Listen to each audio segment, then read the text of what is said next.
and Jimmy Carter's won years, Barack Obama's won. So it's like, while we love these people and admire these people, when it comes to the art form that we know that is spoken word, like that's not it. So we need to fix this. Like they should have their own category, but this isn't spoken word. So I've been working diligently for the past 5 years to get them to split the category. And part of that, getting them to split is just showing that poets are out here. We're doing our thing. We have albums that we're producing, and and uh and and we have albums that we're able to submit. So so this year, like, we went on a huge campaign. I set up a meeting with the Recording Academy and leaders in the spoken word community. So you have folks like Jessica Care Moore and Malcolm Jamal Warner and Brandon Leak and Black Ice and Sonny Patterson and Talam AC and all these, folks on the call, heavy hitters that could Red Storm, folks who could, one, learn about the process, but two, ask questions, voice concern. And it was a very, very positive, powerful meeting. And then from there, we just went on a campaign to inform poets, like, look, you got an album done, make sure you submit it. If you don't have an album done, you need to get one done, because we need to show the Recording Academy that we're out here, so we can get this category split. And then every year you see 5 poets nominated and a poet home a Grammy. Like, that changes the game, in my opinion. Right. So not that we need validation, but it helps shine a light on this incredible art form. It's a huge platform. It's the biggest night in music. Everybody pays attention to it. And it's dope. It's incredible. So let's align when we can align, and let's take over our category. It says spoken word. That's us. So let's go get that.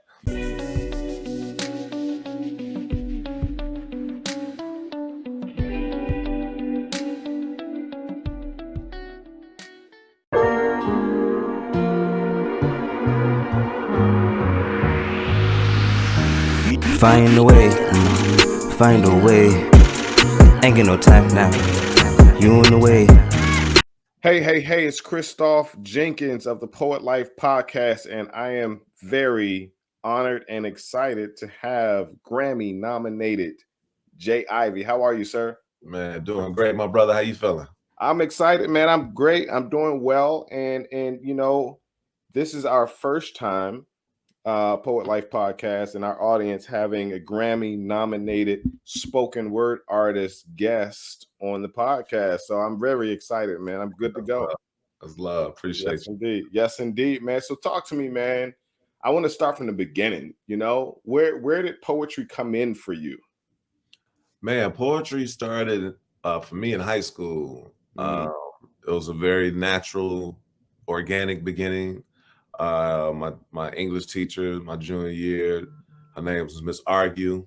And what I learned is you're not going to argue with somebody named Miss Argue. And Miss Argue had us write a poem for homework, and I wasn't into poetry. Like, I'm a hip hop baby, so the MCs, the storytellers, those are my poets that I turn to.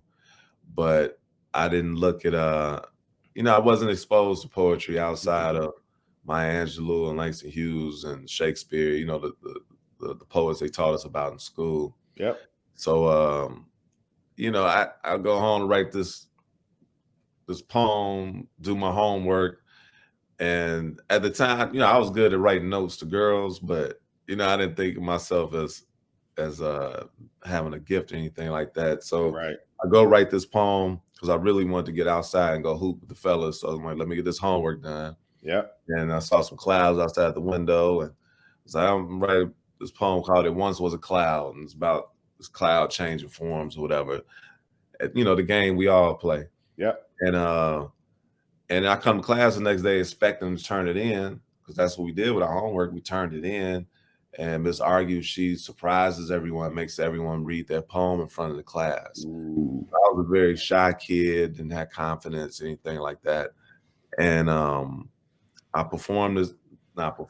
read very fast. I read this poem. Yep. And then after the class, Ms. Argue pulls me to the side and she gives me an A on the poem. And I wasn't getting no A's or B's. So I'm like, oh, wow. So then she said, you have a very nice speaking voice. I have a talent show coming up. I want you to do this talent show, perform in it. I'm like, nah, I ain't trying to do that. So I didn't do the show. A few weeks goes by. Ms. Argue approaches me again. She said, you know what? Last time I asked you to do a show, you faked me out. I have another show coming up.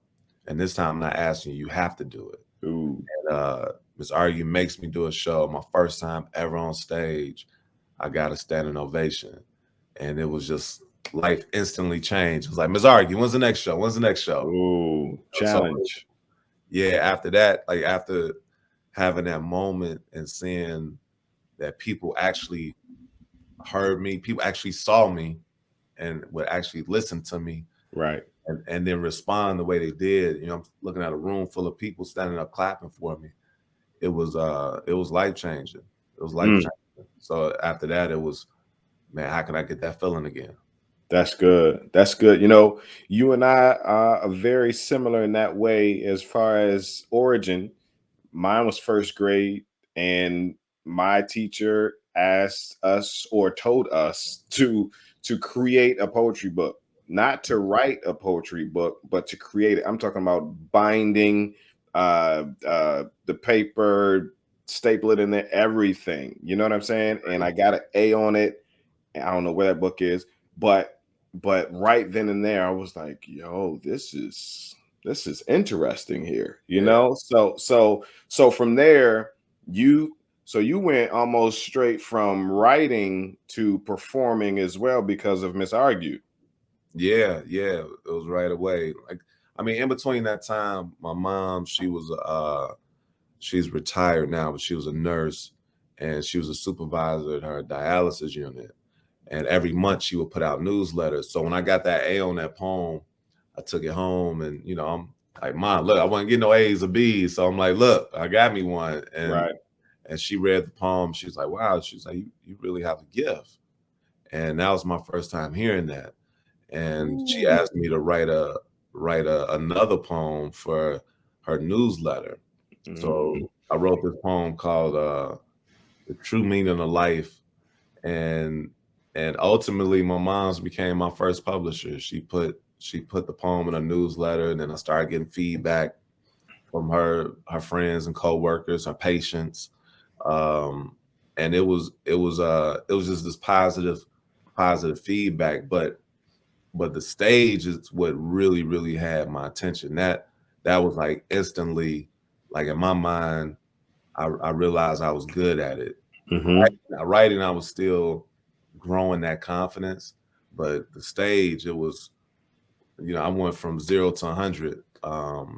And you know, and then we were doing a lot of different shows. So from that point, like any assembly we had, any talent show, Black History Month, Kwanzaa show, anything we were doing, Martin Luther King assembly, anything that we had in our school, I was either the speaker or I was emceeing.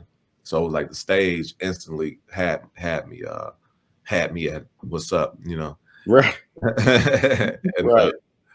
Yeah, and then the poetry or the writing side of it, as far as the confidence goes, eventually. There you go. Up. Yeah. Got you. So poetry sounds like to me gave you or helped you build your confidence. Absolutely. It gave me a ton of confidence. It broke me out of my shy shell that I was existing in, that existence of feeling, again, unseen and unheard. And, I was, you know, my folks around the time, my folks had divorced, so I guess subconsciously I was dealing with that pain, with that feeling abandoned and all that. So there were a lot of different things that prevented me from just being outspoken and comfortable in my own skin. Right. So poetry was the healing factor for that. It piece by piece, it showed me who I was. It opened my mind up to, oh wow, you're creative, and there you have intelligence, and there are these amazing stories inside of you that people are responding to and loving. Right. I just, man, it was just, I had to keep writing, Right. write poem after poem after poem, and then okay, where's the stage? It was just this cycle that I found myself in that I loved. It was just Mm. this passion. I was just chasing this passion and discovering this new purpose. Did you know that you had a passion for the stage Had before no idea. poetry? No idea. Like, I mean, when I was a shorty, my uncle, he was a pastor, and he would have these church plays and Recitals and recitals. Yeah, me and my cousins, they have us in these plays. Mhm. And then I went to this amazing school called Emmanuel Christian School on the South Side on 83rd and Damon, and we would have like at the end of each week, what do we call it? It wasn't called a recital. Oh, what was it called? But every class would have their would do a show at the end of the week every Friday. So maybe it start, first week first grade, next week second grade, third grade, go up to eighth, and then it come back. So everybody did two shows. It wasn't. I'm trying to think what we called it, but anyway, we had these two programs a year that we would do. But I was always, tucked in the back, trying Right. not to be seen. Yeah, Right. yeah. I hear you. I hear you. I totally hear you on that, man.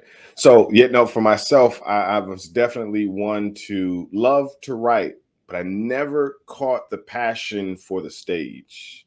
Hmm. And I got caught in that thinking that as a poet, if you're going to call yourself a poet, you have to perform. And and that's what I love about poetry is that you don't necessarily have to be a performer to be a poet. You can be a page poet that simply gets published and writes books and things of that nature. But for those who have the passion for the stage and feel the need to really share it verbally, then by all means, I want to get across to poets across the world that poetry is so diverse. I don't want to say unlike other art, but because poetry comes in so many forms, right? You can do it in so many different ways. Absolutely. I For mean, sure. it's really what's on your heart and what what's driving you forward, what's calling you, because I mean it's an undeniable feeling. When it's there, when like certain ideas just hit your spirit and you have to act on it. Mhm. So for some that may be um writing works for books. For some it might Mhm. be uh creating music, creating albums. For some it might be theater, creating works Yeah. for the stage, or just rocking poetry. Some become spoken word artists and want to Right. take those works to the stage. So it really just it depends on what calls you, what you feel Ooh. um, your purpose lies, and where your desires are Yeah. just pulling you to. That Yeah. undeniable, when you can't deny it, that's that's usually the direction you should be moving in. Yeah. Yeah.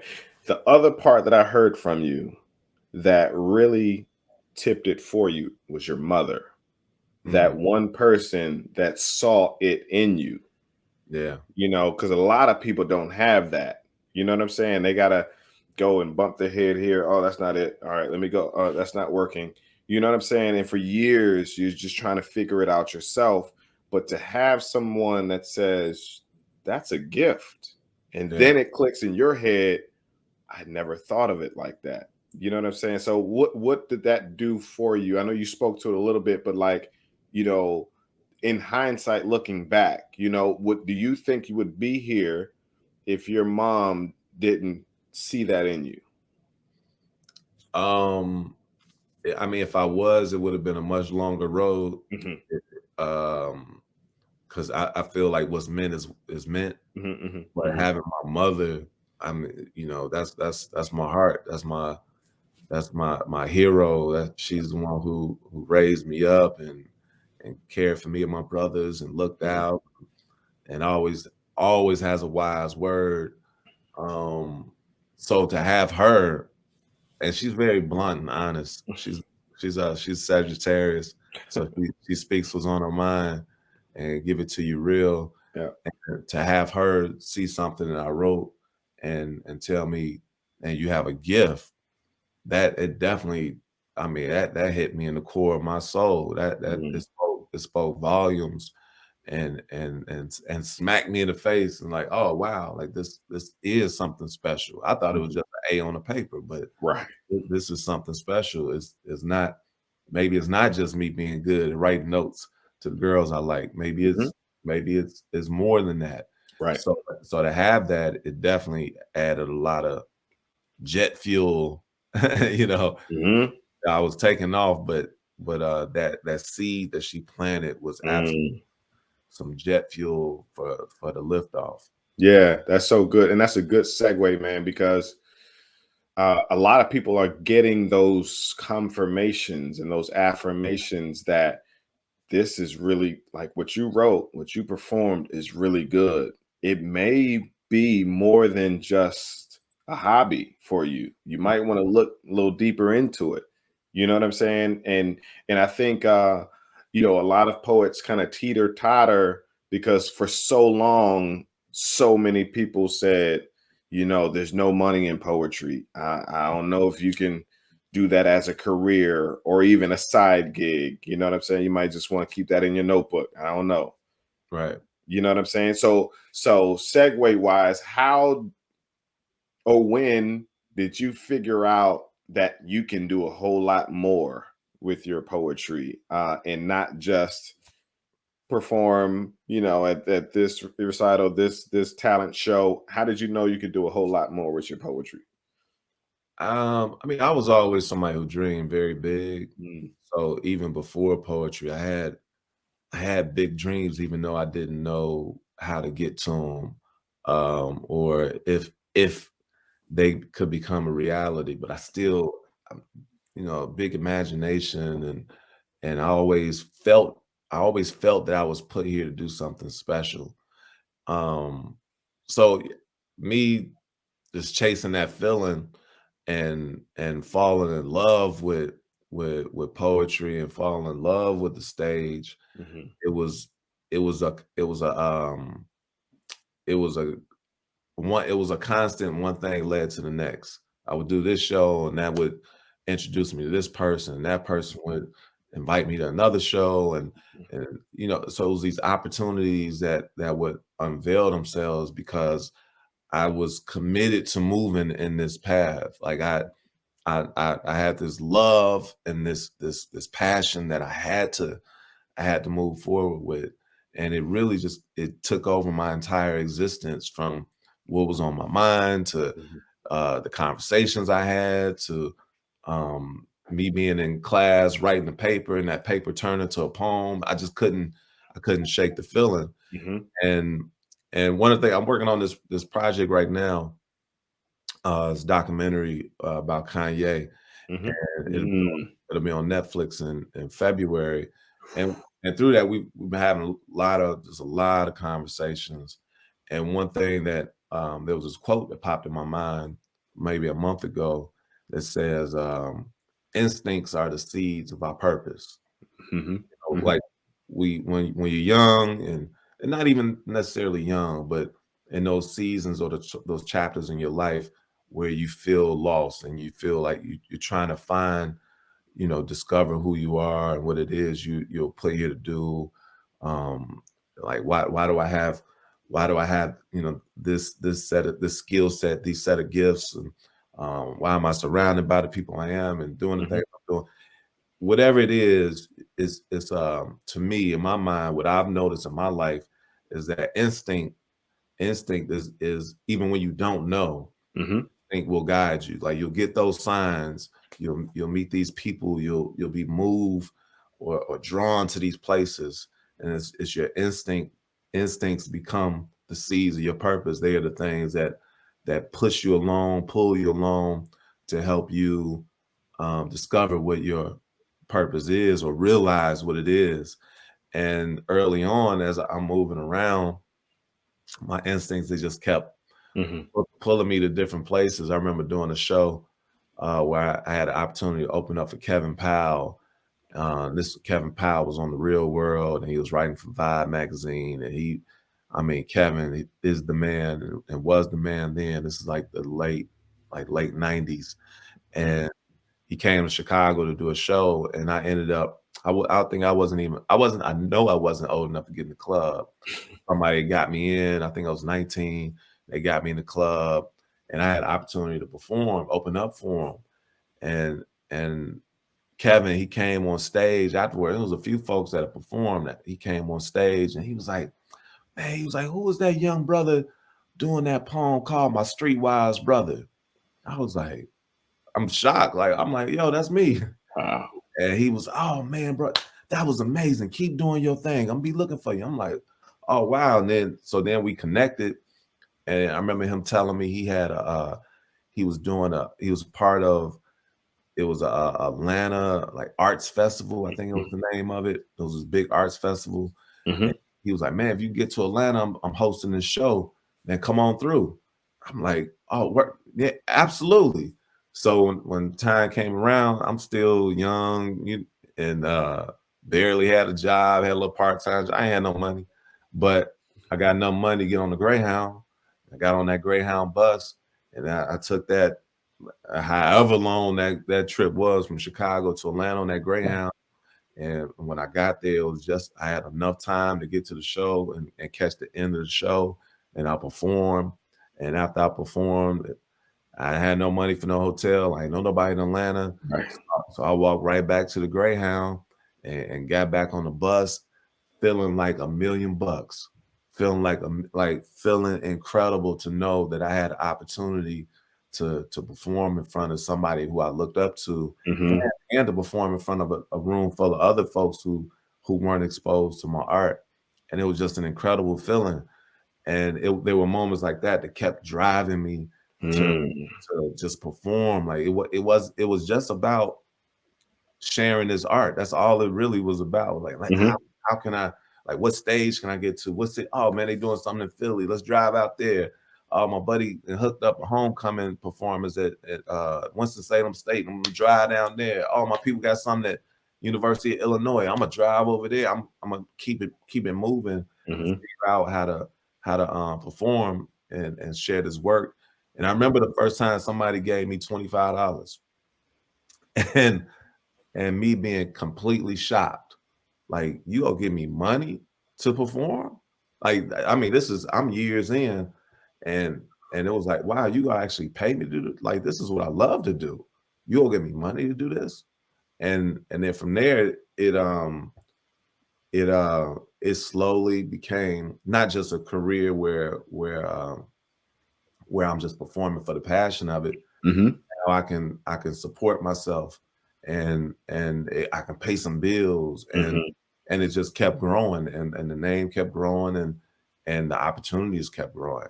So it's just, to me, it's really just committing yourself to it. And everybody's path is different. Right. Everybody's path is different. That's why people ask me what's the blueprint? And to me, everybody's blueprint is different. It's different. Right. But the key to everybody's blueprint is to not stop. Keep going. Keep going. You got to keep going. That's good. That's good.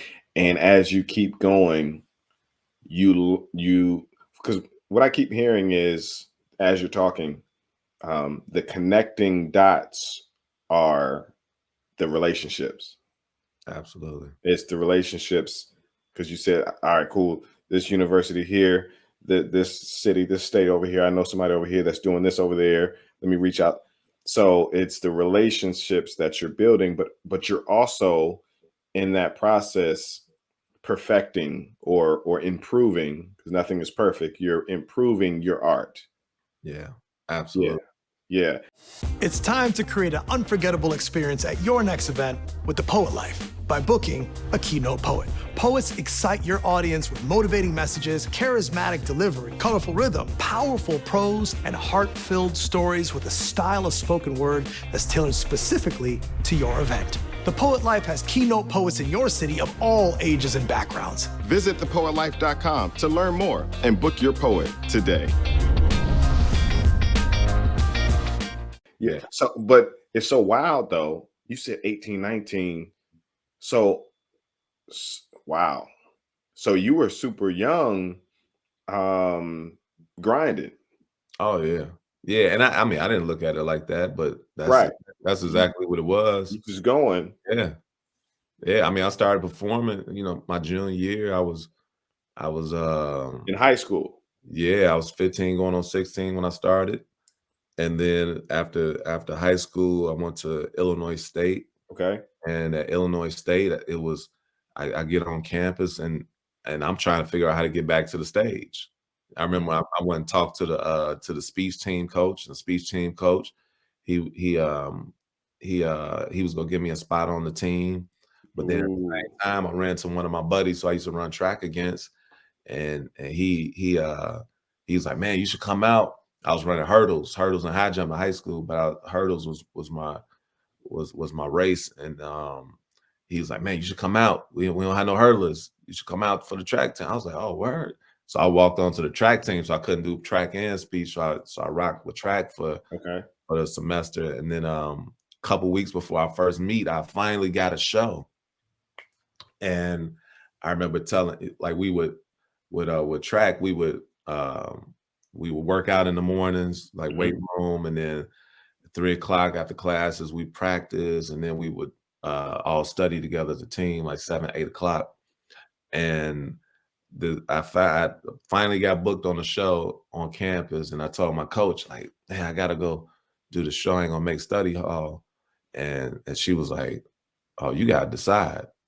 I say, "What?" She's like, you can't do both." I said, "What?" She's like, "You gotta decide."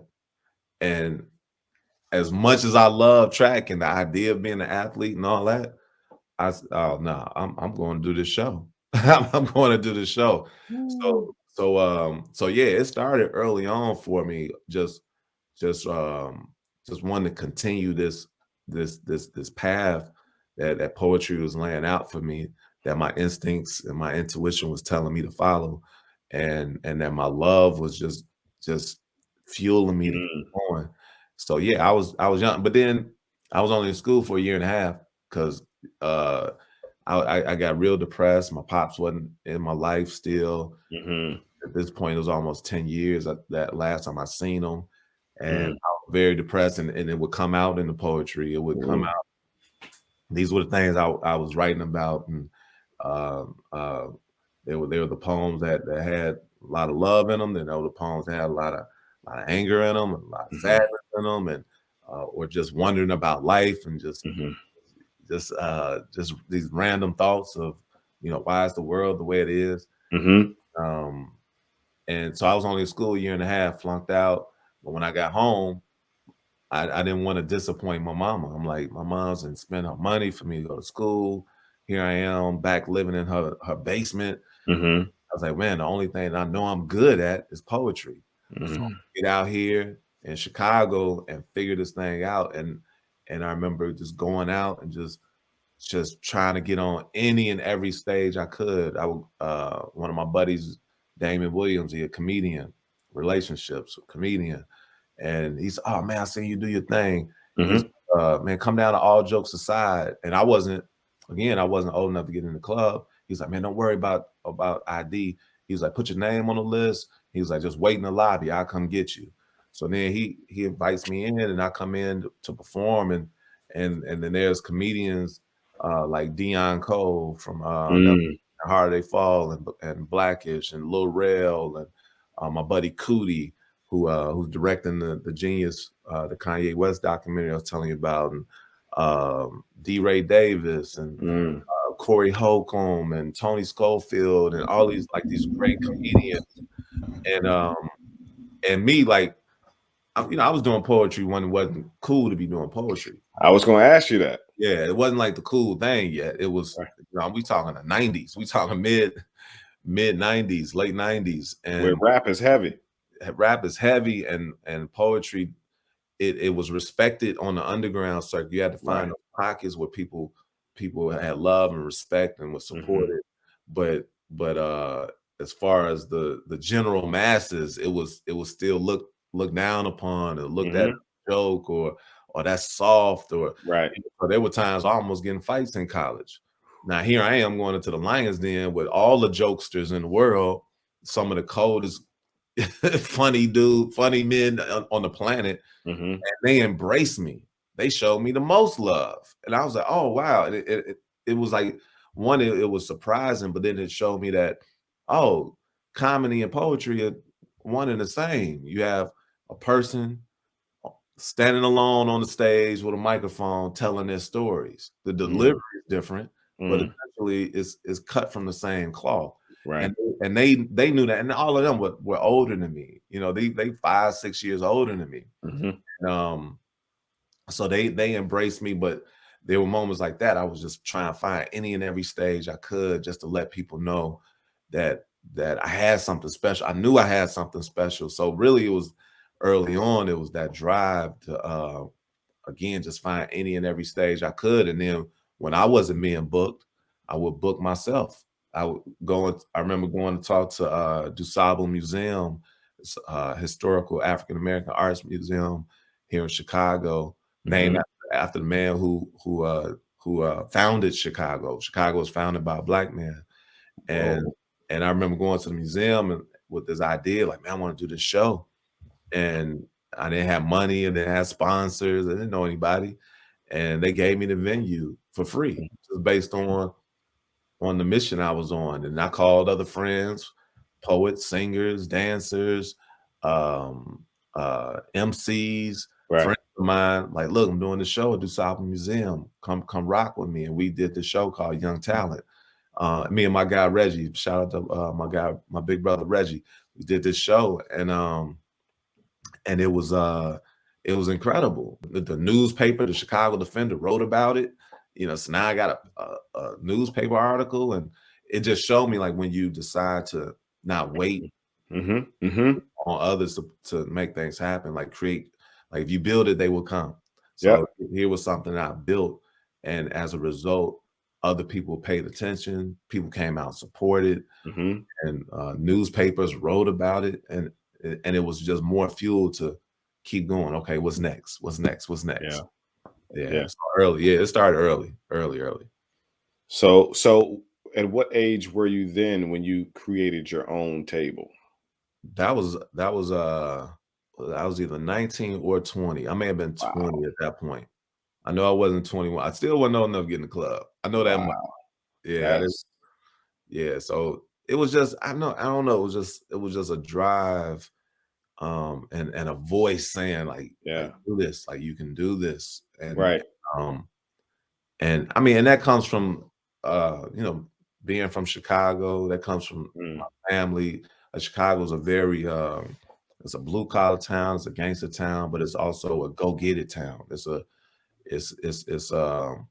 just built on like hustle and drive and will and struggle. And I remember my grandfather would always say, if you can make it in Chicago, you can make it anywhere. And I didn't understand that until I got older. But Chicago is such a hard town that if you can figure it out and make it here, you good anywhere else. Like you good, because this town, there are no handouts. Like there are no handouts, there are no freebies, there are no oh we like you, so here you go. It's none of that. You gotta go get it. You gotta go get it. And I've been this quote has been on my mind a lot. This quote I wrote some years ago.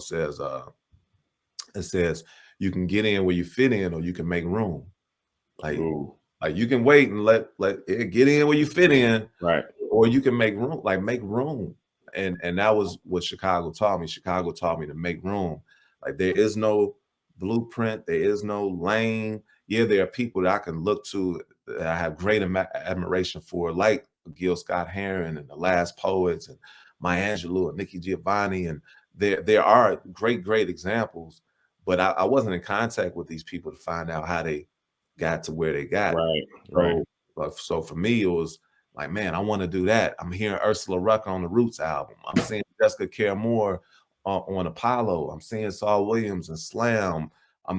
you know, I'm already doing my thing, but now I'm Mhm. seeing Love Jones. And it was like, okay, make room. If you want to be a part of this, make room. And that's Mm. what people need to really understand is like you have to put it on yourself, on your own shoulders, and figure out how do you how can you let people know what it is you do. And you start with where you at. It don't take much. You start with where you at. You let your family know, you let your friends know, Right. you let your block know, your city know, and you just keep building on that. You just keep Yeah. building. Yeah, there's a scripture, you know, your gift will make room for you. Yeah, But I'm also hearing that you also have to make room with your gift. yeah, You know yeah, what I'm saying? Yeah, because you know, you could say, hey, you know, I'm a poet, but if you hey, listen, I'm a poet. I'm letting y'all know what this is. You know what I'm saying? So and that confidence from Miss Argue and your mom kind of gave you that confidence to say, I'm making room. yeah, yeah, absolutely. They gave me all the confidence in the world, and then I remember growing in my craft and at the time, like the biggest show that I was booked on was the Black Expo. It was Mm, the Black Expo or the Women's Black Expo, and it was a big event in Chicago, and then they had a big one that they were doing in Indianapolis. And I remember getting booked on that show, and one of my best friends, he he drove down from college. My brother Todd Whitaker, T Wit, and mm, T Wit, he came, he drove them 2.5 hours, come check me out, mhm, perform. And I remember he was like, man, he was like, I'm proud of you. And it just hit me because nobody ever told me they were proud of me. And especially, man, my peer. That's my brother. This is my guy. You know, this we born 10 days apart. And like to hear that, it just really it hit me. So it was always um it's important to surround yourself with people that that believe in you and that will build you up, people, and that you're doing that for too. You have to be a service to people. You have to you know, have people back and lift them up and support them in what they're doing. um so that was always, it was always important. Then I would get love. Then I found this village, this family of poets that I didn't know existed. You know, I felt alone in the world. I felt like I was on this island. I felt like a mhm, weirdo. I felt like mhm, you know, just this a loner who wore this badge of poetry. Like I'm a poet, and people to this day, people still to this day, I tell people I'm a poet. I'm like, oh man, oh word, you know, they don't hear that often. Like mhm. I'm a poet, you know, like yeah, oh okay, yeah, that's cool. But what you do? I'm a Right, poet. Yeah, yeah, I get that, but like, what do you do? right. I write poetry. And then that the third time is when they like, oh, you for real? Like, oh wow, I don't hear that. You don't hear that every day. Mm-hmm. But it's definitely possible. And then, but early on, it was always people looking at me sideways, Yep. or even people that I love. That's the thing too. Like people project, and a lot of times people will have these fears on them. So the same person that would say you're great and amazing, they may have those pockets of fear where they can't see what you see, Right. and like, oh yeah, that's great, but get a real job. Right. That's great, do that at night. That's great, you know, after you work your job, then you go and do your thing on the side. But no, this has to be it. Like Yeah. yeah, like you have to commit to it, sacrifice for it, nurture it, and just really, really just know. Like you have to Yeah. know that it's gonna happen. You have to believe in it. Yeah. So it has to work or it has to work. That's it. It That's has it. to, and it will. It will. Yeah. To me, that was always my belief. And then I would look at older people in my family who had Mm-hmm. dreams Mm-hmm. and had incredible gifts. And me, I didn't want to be a 60, 70, 80, Mm-hmm. 100-year-old man looking back on my life like, man, what would have happened if I would have tried? If I would have just tried, if I would have just went after, what would have happened? So instead of having that existence, I decided to like I'm gonna go after it now. Mm-hmm. Even though I don't have no money, even though you Mm-hmm. know, it's hard out here in these streets, even Right. also I'm fighting against this stereotype of or these stereotypes of poetry not being cool, or poetry being soft, or poetry being you know, poets are always broke and they die poor. Nah, that's not going to be my story. We don't subscribe to that. We don't. Yeah. On no day. Yeah. On no day. You know, I wonder what people really think or believe the word purpose means. Mm, You know what I'm saying? Like, so many people believe in God, and so many people believe that you can have a calling or have a purpose for your life. But do they really? You know what I'm saying? Do they really? Because if they really did, they would put more stock into their purpose, because you only get one life, right? And you were put on this earth for and with a purpose yeah. to do something with, and this is where the gift comes in. The gift is tied to your purpose. He gave you the gift so you can use the gift to pursue your purpose that he gave you. You know what I'm saying? Like, Yeah. so to neglect or to sit on that purpose because you got bills is like, do you really believe? Hey man, fear is a hell of a drug. Man. Fear is a hell of a drug. I've seen fear kill dreams. And I'm a strong believer in that we've all been blessed with gifts. Yeah. We all have genius inside of us. We all have like an extreme unique ability Hmm. to touch people in a way, to having a profound effect on people in a way that no one else can. Like they'll impact them, they'll inform and impact people the Hmm. way they can, but you, like, you have something that will touch people in a way that only you can. And and and I look at it like, okay, we were placed here during this time. Yeah. You know, we're living here right now during this time with this set of gifts, surrounded by people that we're surrounded by. Like I believe that we all have a purpose. Hmm. Um, even when I was on Never Let Me Down, that's I started that poem with that idea. Like, we're all here for a reason on a particular path. You don't need a curriculum to know that you're a part of the math. You don't need school or people or anything to tell you that you have a purpose. Like, you here for a reason. And but at the same time, fear kills dreams. I've seen the coders of the coders of the coders that are, didn't feel that it could happen, or life took some turns, and they didn't stay on course, or just got exhausted. Like, Oh, it definitely gets the road is long, yeah. long, and That burnout. yeah, people burn out, and I've seen it. I've been close to it. I've been tired. I've been at rock bottom. I've been like, damn, what am I doing? Like, this ain't Mm, going the way I feel like it should be going. But thank God for me, and thank God for being surrounded by the support system that I have.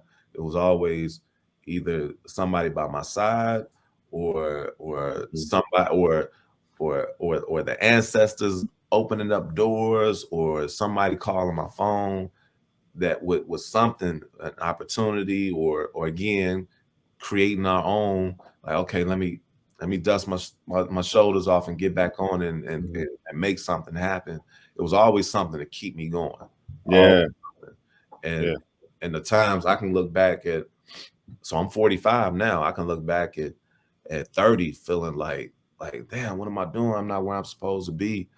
Mm. And I look back now, I'm like, man, my career is at its best now. So Right. why was I tripping then? Like, why was I tripping? Like, things were great when I look back.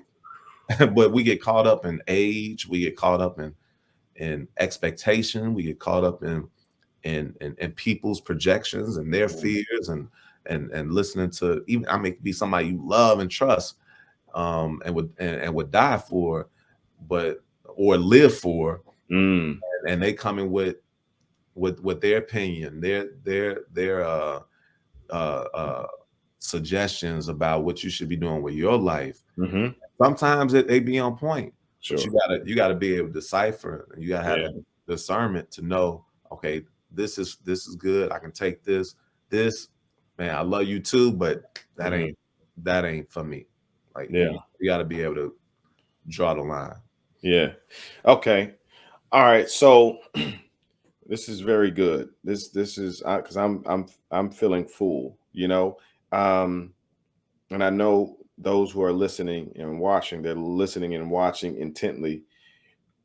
So is it the keep going mentality that got you connected to the people that you're connected to? How did you get connected to Kanye and this person and that person? And with that question, did you ever feel different or less than celebrities? You know what I'm saying? Like, how are they pursuing their purpose and their passion, and I can't do it? Well, man, my first thought is people are people are people. So I don't put anybody above or below. Like we all family, we all Because connected. we like to praise celebrities. Yeah, like I just look at it like, man, that's my brother, that's my sister, Hmm. like that's family. So I don't look at it like, oh, Hmm. that's just me. Um, but as far as connecting, it all starts with energy. Like everything we do is energy. It's what people feel, is what moves you, is what connects you to certain situations, connects you to certain people. And it also goes back to purpose and destiny and things happening for a reason. Back to that instinct. So my instinct, it was guiding me along, and I ended up doing deaf poetry. And this is actually the 20-year anniversary. December um 21 is the 20-year anniversary. So I was on the first season of Deaf Poetry. I was on the third episode, which aired December 28, 2001. And that was just a long, beautiful journey, but it was like everything happened for a reason. Here I was. They were at the time they were doing competitions around Hmm. the country, and me and my girl at the time, my wife now, Tari Teray, incredible singer, songwriter, just a beautiful human being. We had moved to Nashville to pursue our music career, pursue our careers, and we had met a manager down there, and we were doing songwriting and doing shows. I actually opened up for Gil Scott Heron in Nashville, so Nashville, like really, uh, really great to us, man. Man, much love to Nashville. Like it was a huge boost to how we felt that we wanted people to treat us as artists, and they showed us that love. So I remember, so when they had this competition, they hit Chicago, and I didn't know anything about the competition. Nobody told me, but I got like 20, 30 calls after the fact, like, oh man, Jay, you missed it. The folks from New York were here, folks from HBO were here. Deaf Poetry, they were all here, and everybody was like, where's Jay Ivy? Where's Jay Ivy? So I missed it. Nobody called me about it. Later on, I heard that people were told not to call me about it, but Oh, yeah, it was one of them things, and which I don't understand, I don't get, but it is what it is. you understand? They know you was gonna kill it. Yeah, but yeah, I don't understand because I feel like there's enough room for There's everybody. enough room. Enough room for everybody. So being bummed out, feeling like I missed my opportunity, Tari was like, man, why don't we just go out to LA? I got a voucher for a ticket. Let's go to LA. So we went out to LA, work on some music, work with some producer friends of ours. But when we went, my manager let one of his friends know, and she's like, oh wow, that just happens to be my birthday weekend, and I'm having a party. And I've been trying to tell people, about what it is that Jay does, but I just can't explain it. They just have to see him. You think he want to perform at the park? Oh yeah, man, let's kick it. So we go. She live up in the hills, and oh damn, this is dope. Like, so we kicking it, having a good time, eating, drinking, perform. Just had a great time. Come back home, get a call from her name's Michelle. Get a call from Michelle a week later, like, man, so my father, he was at my at my barbecue, and I don't she's have you heard this show called Deaf Poetry? I was like, yeah, I've been hearing about that. I've been trying to figure out how to get on it.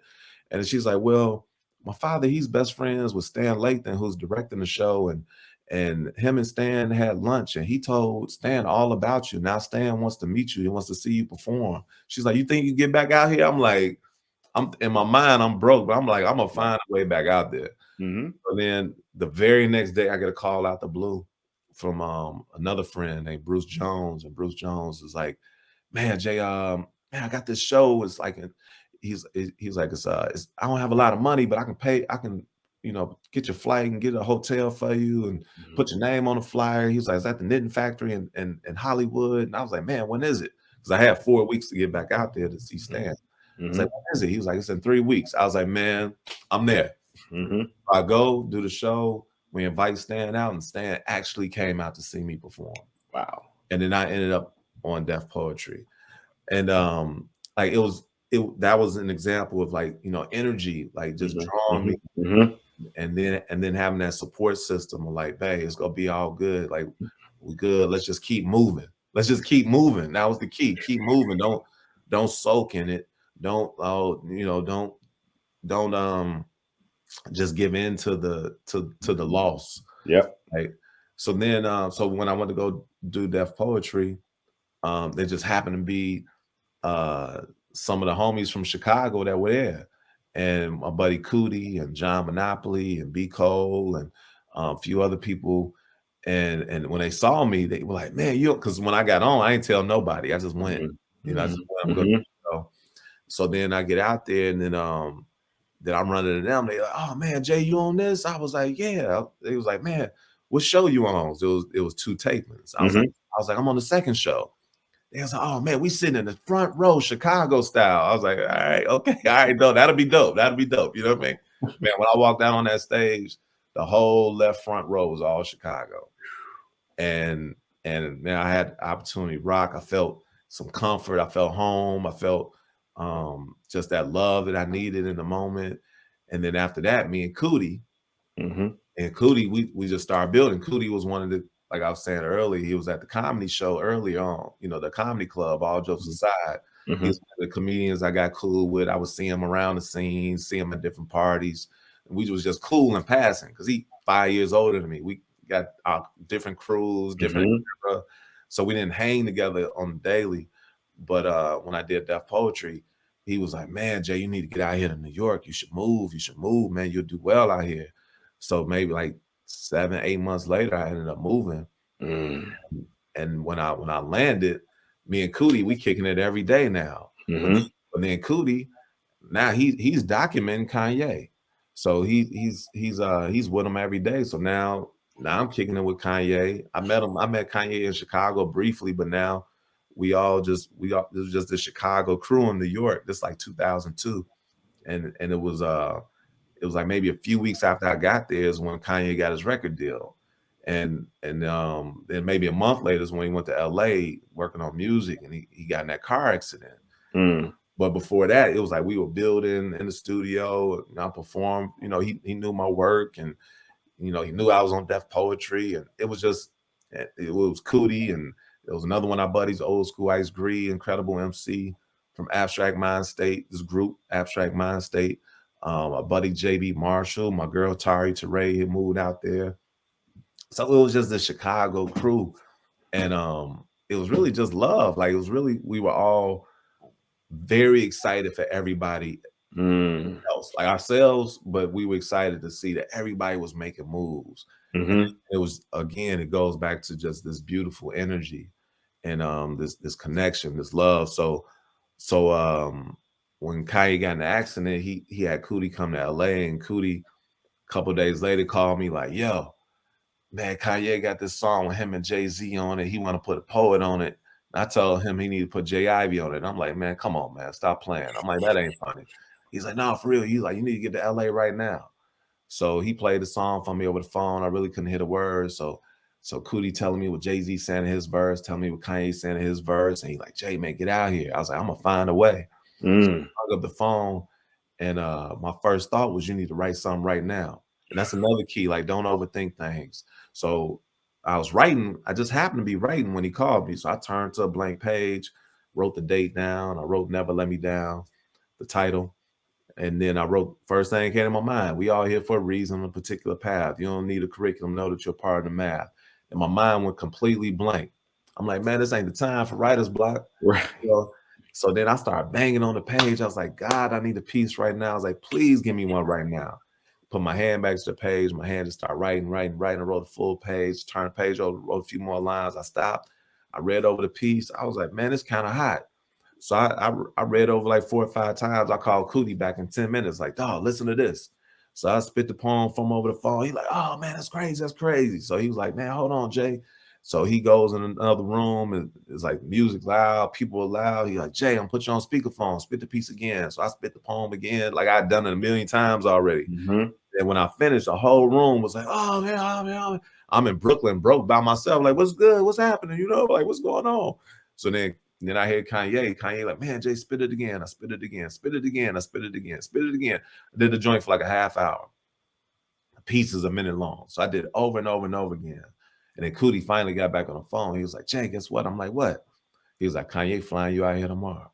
I said, I found my way. So then next thing I know, I'm on a plane, and I get to LA, and ended up recording. I'm hearing the song. I'm in the booth, and I'm hearing the song for the first time, and I'm like, man, like, this is really Jay-Z on this record. And we all knew what Kanye was about to do. We knew he was special. So to be on the record with Jay-Z and Kanye West, and now here's this space for me. Here's a space for J Ivy. Here's a space for poetry. Like, it was an incredible feeling. Like, it was an incredible feeling. And you know, the album went on to become triple platinum and won a Grammy. And like, to this day, people send me pictures with the lyrics tattooed to their arms and shit. Like, I've seen like at least like probably close to like 15 tattoos of people with my words on, you know, on their body. And it's like it's just amazing to see how far the poetry can go, how far or how much of an impact you can have on people. It's incredible. And then just a little side note, that same night that I recorded is a night. So we listened to Never Let Me Down a million times. And Kanye was like, you heard us singing that John Stevens? I was like, yeah, I've been hearing about him in New York. He's like, let me play you a song. So he plays the song. Song's incredible, soulful, beautiful song. So then an hour later, John Stevens walks in the studio, and I was like, oh man, I didn't know he was there. So I'm like, what up, man? I'm J Ivy, I'm a poet from Chicago. I heard your music. It's like, it's amazing. I was like, sound like the music from the old school. Sound like the music my folks used to listen to back in the day. I was like, dog, you sound like one of the legends. I was like, you a legend, you a legend. Matter of fact, that's what I'm gonna call you from now on. I'm gonna call you the legend. So I started calling him John the Legend, John the Legend. So a couple of we still in the studio. We're in the lounge. There's like 10, 12 of us in the lounge. And in walks John Stevens. And everybody shouting him out. John Stevens in the building. John Stevens in the house. What up, John Stevens? I was like, John Legend. And everybody looked at me. They looked back at him. But it was like, oh man, you John Legend from now on. And Kanye was the main one. You John Legend from now on. So that's how John Stevens got the name John Legend. Wow. So just move. You gotta move in your purpose. You gotta move in it. Yeah. And I'm also hearing, keep moving no matter how fast or slow. Yeah. Absolutely. Keep moving, but just don't stop. Hey, what they say, slow motion better than no motion? Ooh. Yeah. Poet Life University welcomes you to the world of creation, thoughts, expertise, and professionalism by offering technical knowledge, practical support, creative encouragement, and whatever it takes for you to create the poetry career that you've always desired, but never knew was possible. And the best part is we have professional poets from around the world as professors to teach you everything they've learned throughout their poetry careers. We are currently offering several 8-week live courses that will help you gain a deep understanding of poetry, become confident in your work as a poet and writer, Learn how to start your own business with the help of an expert. Enjoy the freedom that comes from being able to pursue what you love on your terms. Are you ready to take your poetry to the next level? Learn with others by doing for the future from the comfort of your home. Get in touch with us at www.poetlifeuniversity.com and enroll today. Yeah, man, that's so key, because when you start slowing down, a lot of people are like, I guess this is it. Yeah, I guess my 15 minutes is up. So I'm gonna just stop right here. You know what I'm saying? Where it's no. That's just a season. yeah, it's just a season. It's just a season, and in the winter and the fall time, things slow down a little bit. You know what Yeah, I'm saying? But it'll be spring, it's summertime again. absolutely. Them Yeah, flowers will grow, those seeds will grow, that's and people are watching, people are paying attention. people Whether are you know, watching. you'll never know, but people are they in tune with you more than you know, more than You you might ever know. you might see that you got 5 likes, but there's Mhm. people, it's like 15 people watching. They might not have liked it, but trust me when I tell you, they're watching. Oh yeah, they watching for sure. So the nomination, brother, Yes, the sir. nomination, Yeah, that was for the project. Which project? You tell me. it's called Catching Dreams live in Fort Knox, Chicago, Okay. and it's currently nominated for Best Spoken Word Album alongside LeVar Burton, Don Cheadle, Dave Chappelle, Amir Suleiman, and Mr. President Barack Obama. Hmm. Yeah, so that's the category. That's where we at right now. Right. So who and what gave you the audacity to submit spoken word into the spoken word category Yeah. of Well, spoken word of yeah, the so Grammys? yeah, man, I've been on so I was introduced to the Recording Academy membership maybe like 7 years ago. Right. And when I didn't know there was membership. And they were Mhm. looking to, they were doing outreach to artists in the community. And so I was like, oh wow, there's membership. Okay, what does that entail? So you had to have a certain amount of credits and membership. It was only like $100 a year, you know what I mean? So it wasn't like a big strain on Mhm. becoming a member. So then after I became a member, they and then you can vote. Like once you're a member, you can vote on the awards. So I started to learn the process, like, oh wow, I'm Mhm. voting on what will win. Mhm. And it's a peer driven award. So then I got hip to there was a I got reached back out to, and they said, man, have you ever thought about running for the board? I was like, there's a board. So what I learned is there's 12 chapters that make up the Recording Academy, and the Chicago chapter, which represents the Midwest, every chapter has a board. So I ended up running for the board, got on the board, and that's when I just started learning more and more about the process. So then they were like, man, you ever thought about running for president of the board? I said, I just got here. I was there maybe on the board 3 years. So then I ended up running, and then I was the president for the past 2 years, from 19 to 21. To June of 21, I was president. And out of the 12 chapters, I was the first poet to ever hold a presidency in the history of the Grammys. So that just put me in a room, and it put poetry in the room. It gave us one of us from the community was in the room, to learn, to voice our concern, to say, look, we don't know about this. Mhm. Um, Outreach needs to be better. So when I learned that there was a spoken word category, and then I saw the history of the Mhm. spoken Mhm. word category, like, man, poets, we never in that. Like, and right now is defined where it includes audiobooks and Mhm. storytelling along with poetry. Mhm. But historically, we're going up against presidents, Presidents. politicians, and uh, celebrities, and so it's all these people with machines behind Mhm. them. So last Mhm. year, or this year, Rachel Maddow from or Maddox from MSNBC won Best Spoken Word Album. 2 years ago, Michelle Obama won Best Spoken Word Album. Mhm. And Jimmy Carter's won years. Barack Obama's won. So it's like, while we love these people and admire these people, when it comes to the art form that we know that is spoken word, like that's not it. So we need to fix this. Like they should have their own category, but this isn't spoken word. So I've been working diligently for the past 5 years to get them to split the category. And part of that, part of getting them to split is just showing that poets are out here. We're doing our thing. We have albums that we're producing, and and uh and and we have albums that we're able to submit. So so this year, like we went on a huge campaign. I set up a meeting with the Recording Academy and leaders in the spoken word community.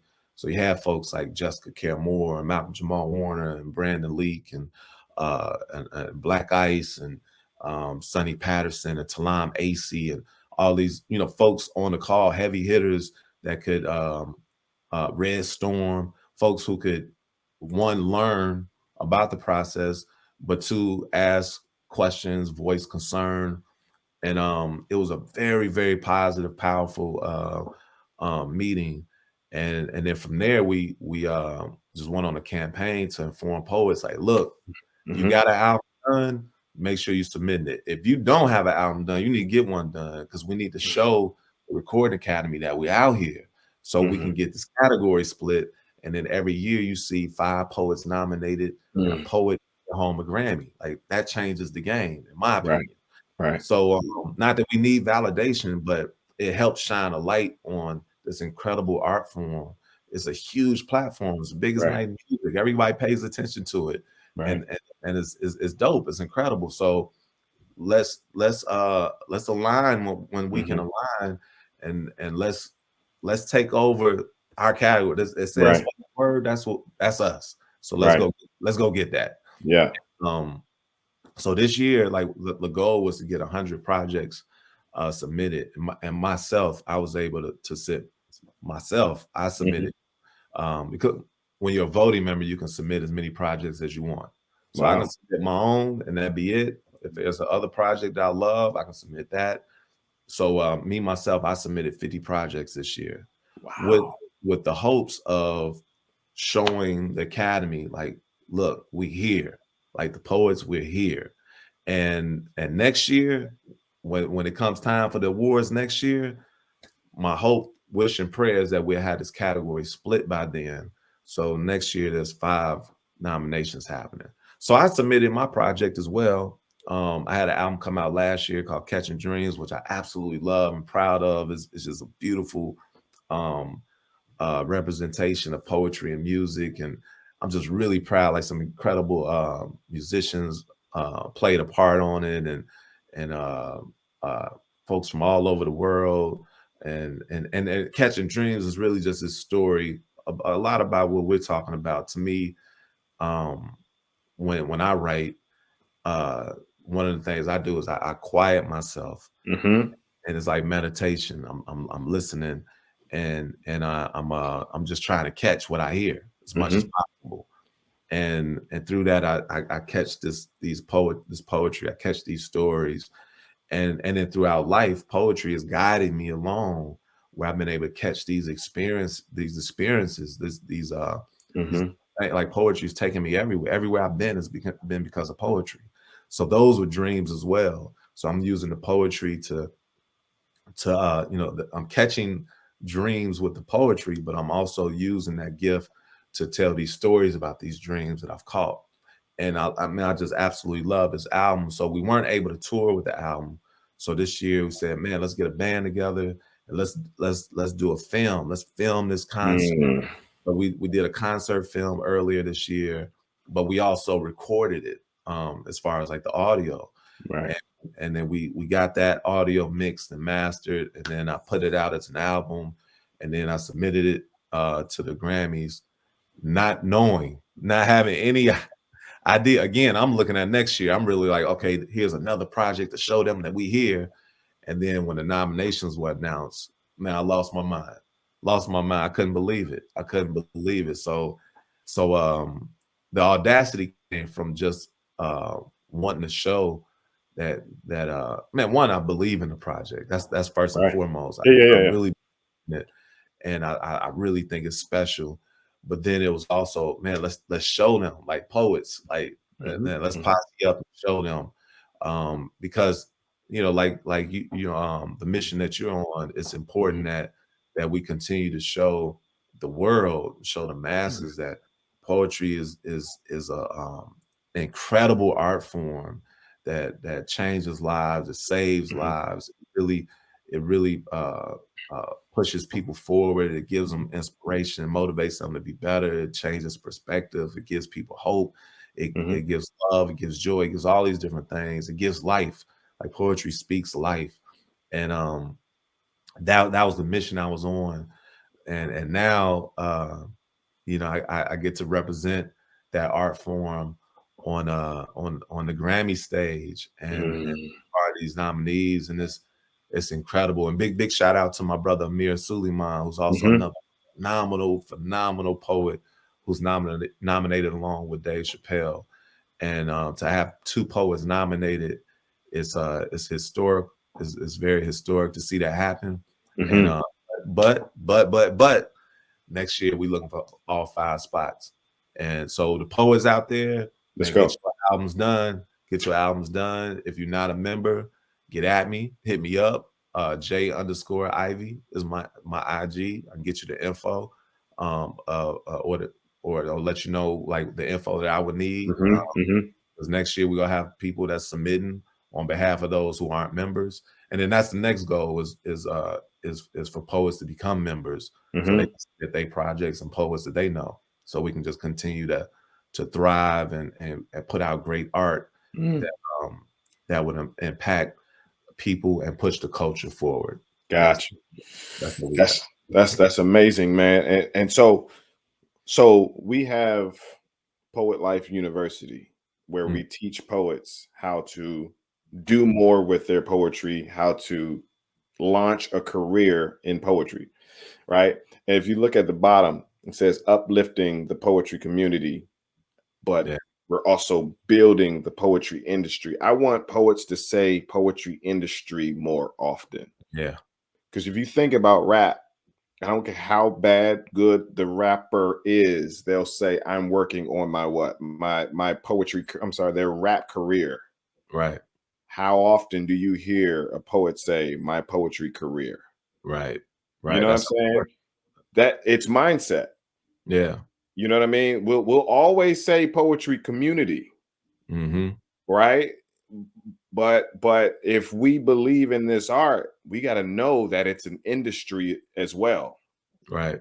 You know what I'm That's saying? true. So be with me on saying industry more often, because again, that small word will change the mindsets of the layperson as it relates to poetry. Those that are not in the poetry industry, they're like, okay, all right, they're taking this thing serious.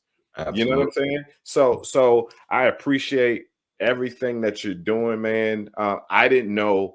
I knew you were nominated, but I didn't know you were the president of the board and Yeah. that's I'm the trustee now, so yeah. So I'm in the room. So now I meet nationally. So we're represented in the room. So definitely, if concerns, ideas, any of that, let me know so I can pass that on. The reason I brought up the Poet Life University is because of this. What it would be great.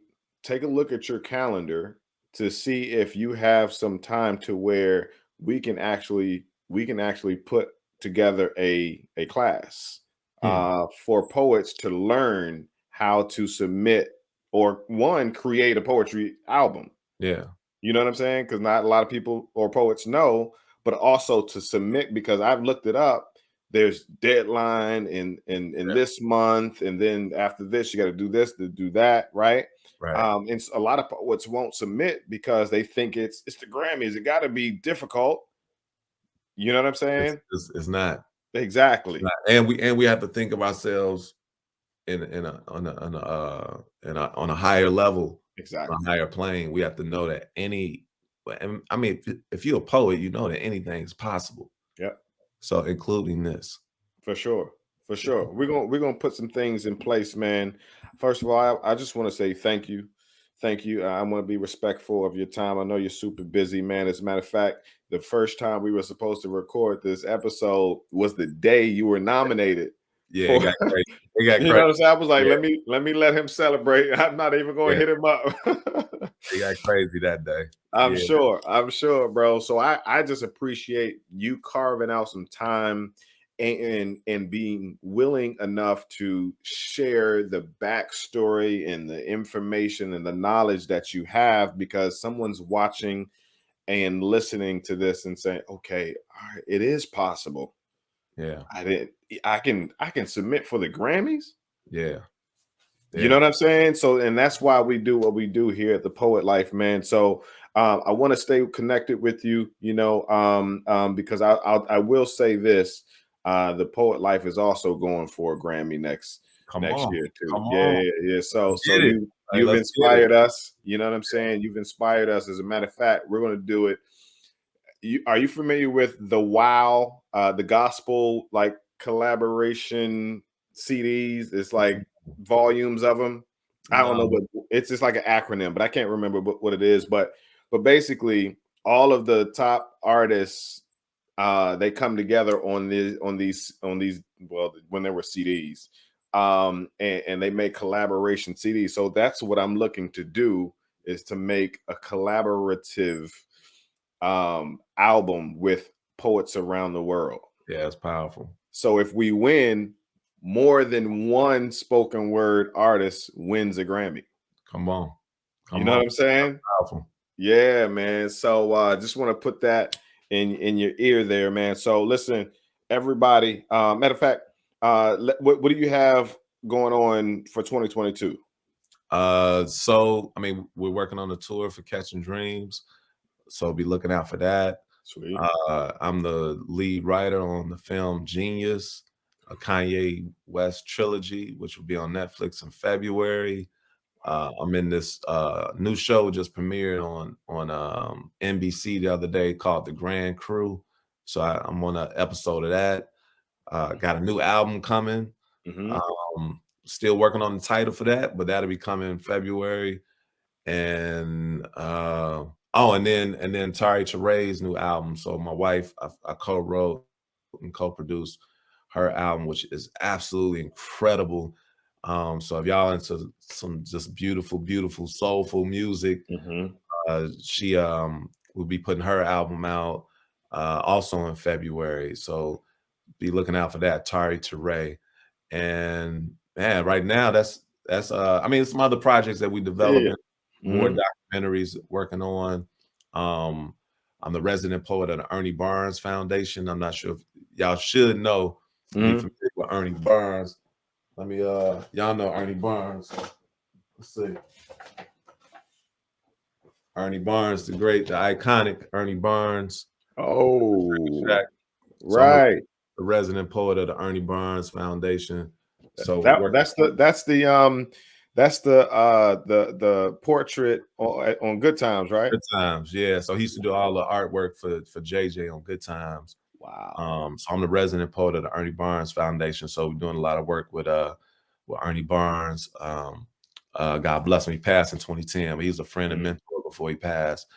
And yeah, just working, man, working. Just go keep on keep hitting them and keep moving. I love it. I love it, man. Is that your own merch?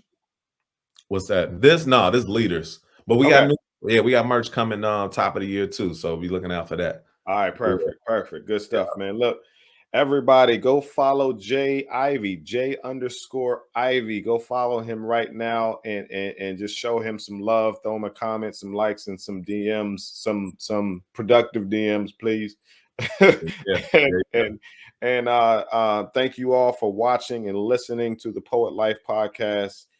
We're doing what Jay Ivy said. We're keeping on going, and no matter how fast or slow, we want you to do the same thing. So next year, we'll start now though. Start now, and as a matter of fact, how I learned about the process of the Grammys, I went to YouTube and like literally did a search on how to submit, Yeah. and it's a white gentleman. I can't remember his name, but he's explaining. He's Yeah. explaining how to submit to the Grammys, but we're going to put some work on our end, and we're going to put something together to where we can kind of explain how to submit, because we want poets from everywhere to submit to the Grammys. Yes, sir. Yes, sir. Yeah. And when is the announcement? January 31st. January 31st.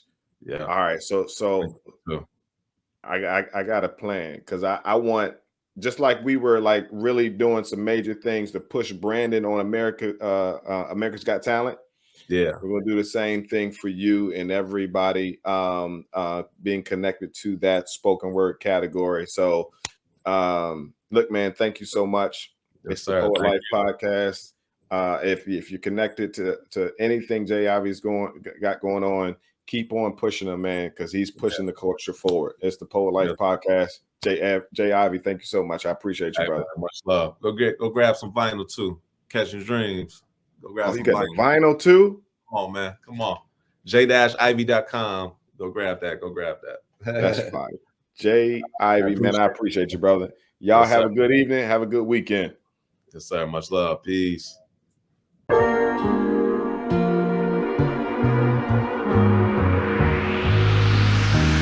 Find a way, find a way.